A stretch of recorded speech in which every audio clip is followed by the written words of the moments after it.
YouTube channel बाल मंदिर बाड़मेर पर कक्षा 11th के सभी छात्र और छात्राओं का हार्दिक अभिनंदन है।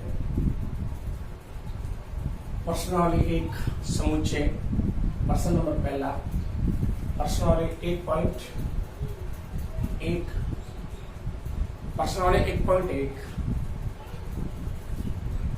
ऑब्जेक्टिव टाइप का प्रश्न है। निम्नलिखित में से कौन समुच्चय है, अपने उत्तर का औचित्य बताइए। समुच्चय किसे कहते हैं? सुपरिभाषित वस्तुओं के संग्रह को समुच्चय कहते हैं। और समुच्चय के अंदर वो समुच्चय कहलाता है जिसका मत एक हो, यानी सार्वभौमिक हो, सबका मत एक हो, यानी सब में उभयनिष्ठ हो। देखो, जे अक्षर से प्रारंभ होने वाले वर्ष के सभी महीनों का संग्रह, देखो उसको, इसका जून और जुलाई। जे अक्षर से प्रारंभ होने वाले वर्ष के सभी महीनों का संग्रह यानी जून और जुलाई है। तो आप देखो, जून और जुलाई है, ये इसको मैंने ये समुच्चय के रूप में लिख दिया। जून और जुलाई, वर्ष में 12 महीने होते हैं, उसमें जून और जुलाई है ये उनके पास। अब देखो, ये समुच्चय है, ये समुच्चय, क्योंकि ये सुपरिभाषित, क्योंकि ये सुपरिभाषित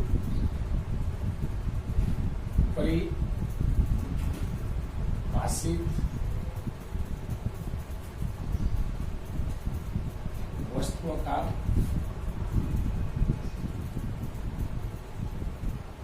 संग्रह योग्य आंसर। देखो, भारत के 10 सबसे अधिक प्रतिभाशाली लेखकों का संग्रह। देखो, भारत के 10, कौन से 10? ये फिक्स नहीं है ना। ये कहते हिंदी साहित्य के, हिंदी लिटरेचर के, या इंग्लिश लिटरेचर के, संस्कृत के, किसके प्रतिभाशाली लेखकों का, किसी का नाम है नहीं। तो ये समुच्चय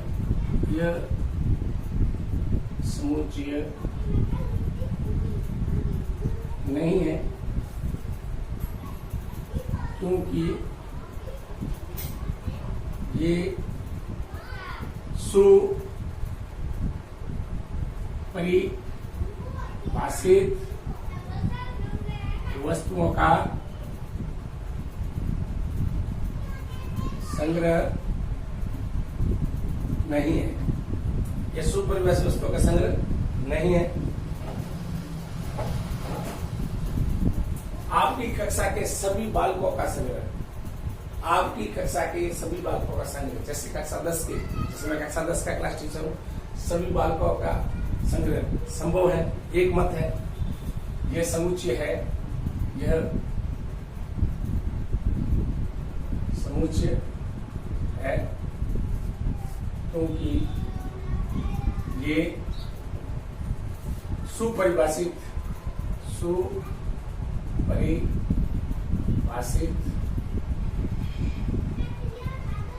वस्तुओं का संग्रह है। ठीक, 100 से कम सभी प्राकृत संख्या का संग्रह, ये भी समुच्चय है, ये भी समुच्चय है, क्योंकि 100 से कम संपूर्ण फिक्स है, एक मत है। 100 से कम सभी प्राकृत संख्या, यानी 100 से कम सभी प्राकृत संख्याओं का संग्रह। 100 से कम सभी प्राकृत संख्या है, 1 से लेकर 99, एक मत होगा सबका, ये सभी समुच्चय, क्योंकि ये सुपरिभाषित वस्तुओं का संग्रह है। तो 100 से कम फिर से एक मत होगा सभी का, क्योंकि 100 से कम संख्या है प्राकृत संख्या, क्योंकि ये सुपरिभाषित वस्तुओं का संग्रह है। ये समुच्चय है, के समुच्चय है। सभी संपूर्णांकों का संग्रह, तो देखो सभी संपूर्णांकों का संग्रह, ये भी फिक्स है। ये सभी संपूर्णांकों का संग्रह, ये भी समुच्चय है। ये समुच्चय है क्योंकि सभी संपूर्णांक निश्चित है, सभी का एक मत होगा। ये समुच्चय है, ये सभी सुपरिभाषित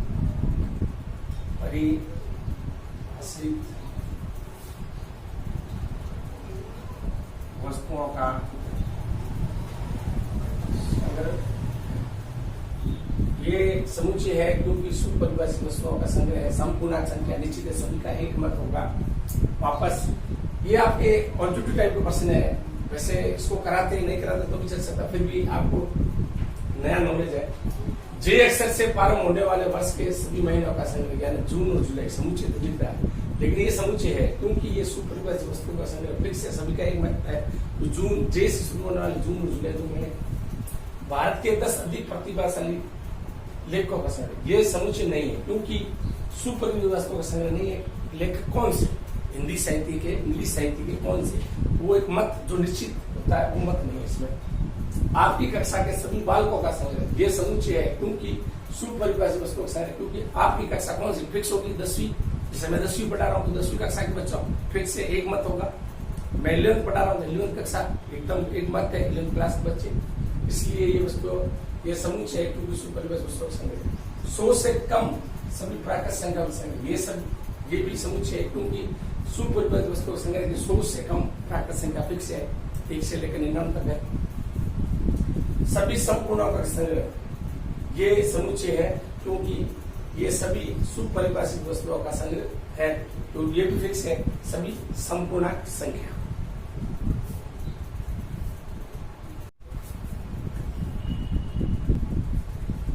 प्रश्न 2, मान लीजिए ए बराबर समुच्चय 1, 2, 3, 4, 5 और 6। मान लीजिए ए बराबर 1, 2, 3, 4, 5 और 6 रिक्त में उपयुक्त प्रतीक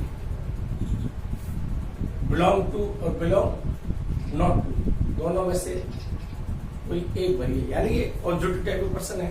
समुच्चय बहुत ही इजी प्रश्नावली है, इसमें ज्यादा घबराने की जरूरत नहीं है आपको। देखो आप 1 से लेकर 6 तक संख्या है, 5 इस समुच्चय में है, तो समुच्चय में है तब तो अपने पास ये लग जाएगा। 5 समुच्चय एक का अवयव है, तो आप ये हो जाएगा 5 समुच्चय एक का अवयव है। 8 1, 2, 3, 4, 5, 6 समुच्चय में 8 है? नहीं है, तो ये इसका समुच्चय का अवयव नहीं है। ठीक, क्योंकि 1 से 6 तक ये 8 इसका अवयव नहीं है। 0 समुच्चय में है? नहीं, 0 समुच्चय का अवयव नहीं है क्योंकि 1 से लेकर 6 तक अवयव है, तो ये आएगा नॉट बिलोंग टू। 4 समुच्चय में अवयव है? बिल्कुल है, तो ये आपके ये आ जाएगा बिलोंग टू, 4 का अवयव है। 2 समुच्चय का अवयव है, कौन सा चिन्ह आएगा?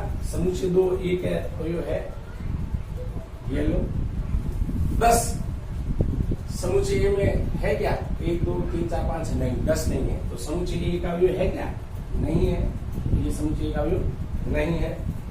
5 अवयव है, ये नहीं है। 0 भी नहीं है, इसका मतलब 4 अवयव है, 2 अवयव है, 10 यानी अवयव है, अवयव नहीं है, अवयव नहीं है। ठीक, ये अवयव है, ये भी अवयव है,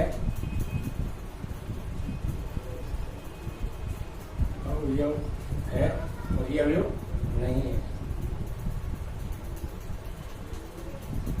यानी 10 नहीं है, 5 है, 8 इसका अवयव नहीं है, इसलिए ये चिन्ह आ गया। 0 इसका नहीं है, इसलिए नॉट बिलोंग टू आ गया, 4 इसका अवयव है इसलिए ये चिन्ह आ गया, 2 इसका अवयव है समुच्चय का तो ये चिन्ह आ गया, 10 इसका अवयव नहीं है तो ये चिन्ह आ गया। ओके,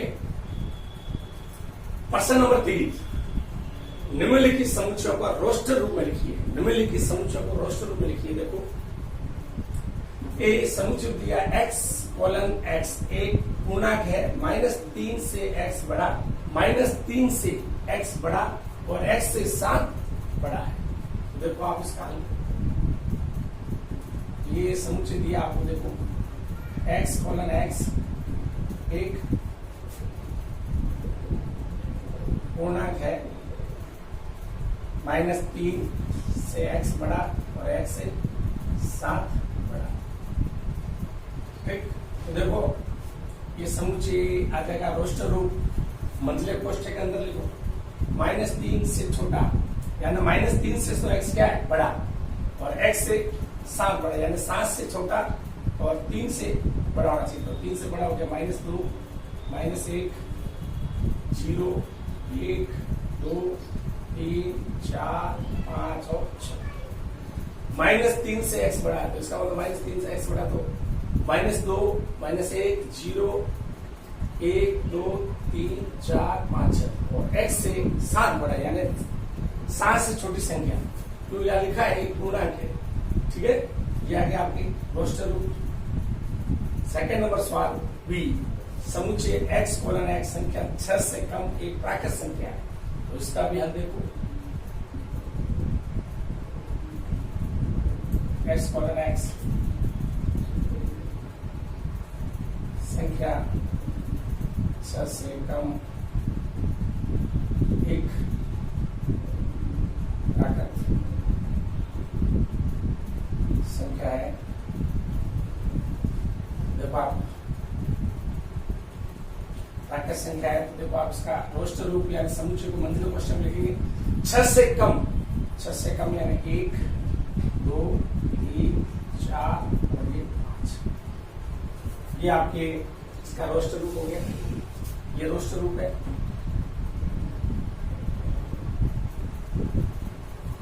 ये रोस्टर रूप है इसका। ठीक, वापस समझ लेते हैं दोनों प्रश्नों को। मान लीजिए ए समुच्चय 1 2 3 4 5 6 अवयव है, रिक्त स्थान में उपयुक्त प्रतीक चिन्ह कीजिए। ये बिलोंग टू नहीं, 5 एक अवयव है, 8 अवयव नहीं है, 0 एक अवयव नहीं है, 4 इसका अवयव है, 2 समुच्चय का अवयव है, 10 समुच्चय का अवयव नहीं है। इसका मतलब 5 समुच्चय का अवयव है, 8 नहीं है, 0 नहीं है समुच्चय का, 4 समुच्चय का अवयव है, 2 समुच्चय का अवयव है, 10 समुच्चय का अवयव नहीं है। निम्नलिखित समुच्चयों को रोस्टर रूप में लिखिए। ए बराबर समुच्चय के रूप में x कोलन x एक पूर्णांक है, -3 से x बड़ा और x से 7 बड़ा। इसका लेस है समुच्चय x कोलन x एक पूर्णांक है, -3 से x बड़ा और x से 7 बड़ा। तो -3 से x बड़ा यानी माइनस में जब संख्या होती है तो छोटी संख्या बड़ी होती है, तो -2 -1 0 1 2 3 4 5 यानी x से 7 बड़ा है तो 7 से छोटी और -3 से बड़ी ये संख्या आ गई। ये रोस्टर रूप है। बी x कोलन x संख्या 6 से कम एक प्राकृत संख्या, समुच्चय x कोलन x संख्या 6 से कम एक प्राकृत संख्या है। ए का मान 1 यानी 6 से कम, तो यानी 6 नहीं चाहिए, 6 से कम 1 2 3 4 5। इसने क्या पूछा? प्राकृत संख्या। प्राकृत संख्या कहां से शुरू होती है? 1 से, ये लिखा। ठीक है, और x कोलन एक पूर्णांक है। पूर्णांक में धनात्मक और ऋणात्मक सभी संख्या आती है, लेकिन इसने लिखा है -3, तो माइनस की संख्या प्लस की संख्या आपने को लिखने की जरूरत नहीं है।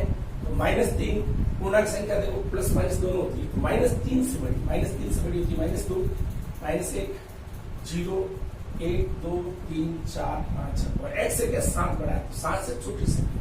ये आपका रोस्टर रूप हो गया। बहुत ही बढ़िया प्रश्न है।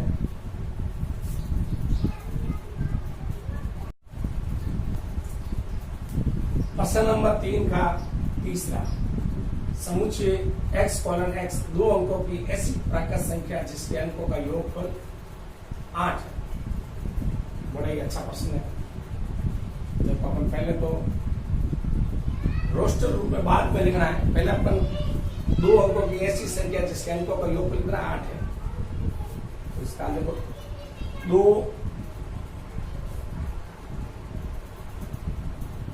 अंकों की संख्या जिसके 2 अंकों की संख्या जिसके 2 अंकों की प्राकृत संख्या जिसके अंकों का योग 8 है। देखो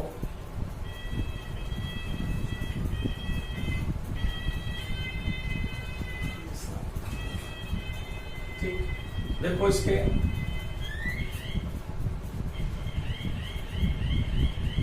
1 और 7 प्राकृत संख्या 17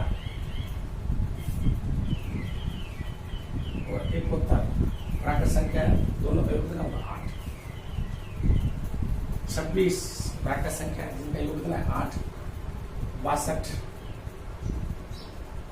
ठीक, 2 4 6 2 ठीक। फिर अपने पास आ जाएगा 35 योग 8। फिर अपने पास 53, फिर आ जाएगा अपने पास 80, 2 अंकों की, ये अपने पास आ गया। ये 0 8 लिखेंगे तो 1 अंक की संख्या देखो 17 योग 8 है, 71 योग 8 है, 26 योग 8 है, 62 योग 8 है, 35 योग 8 है, 53 योग 8 है, 80 योग 8 है। ये आपका रोस्टर रूप आ गया इसका।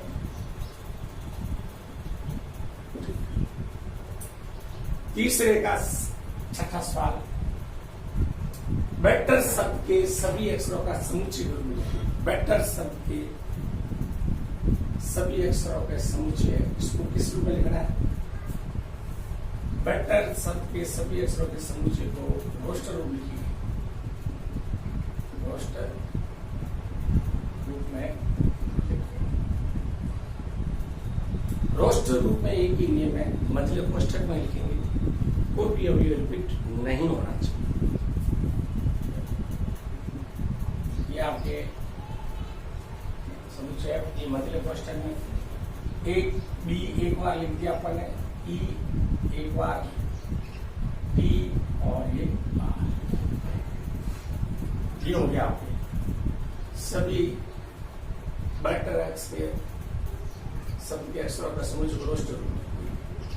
वापस समझते हैं, x और x 2 अंकों की ऐसी प्राकृत संख्या जिसके अंकों का योग कितना है 8। 2 अंकों की प्राकृत संख्या जिसके अंकों का योग 8 है, जैसे 17 योग 8 है, 71 योग 8 है, 17 का उल्टा 26 योग 8 है, 26 का उल्टा 62 योग 8 है, 35 योग 8 है, 3 और 5, 35 का उल्टा 53 योग 8 है, 80 योग 8 है। ये रोस्टर रूप है। वेक्टर शब्द के सभी अक्षरों का समुच्चय को रोस्टर रूप में। वेक्टर रोस्टर रूप के अंदर समुच्चय के नियम है, मतलब कोष्ठक में कोई भी अवयव नहीं होना चाहिए। मतलब कोष्ठक एक बार, एक बार, एक बार, एक बार, ये आपके रोस्टर रूप है।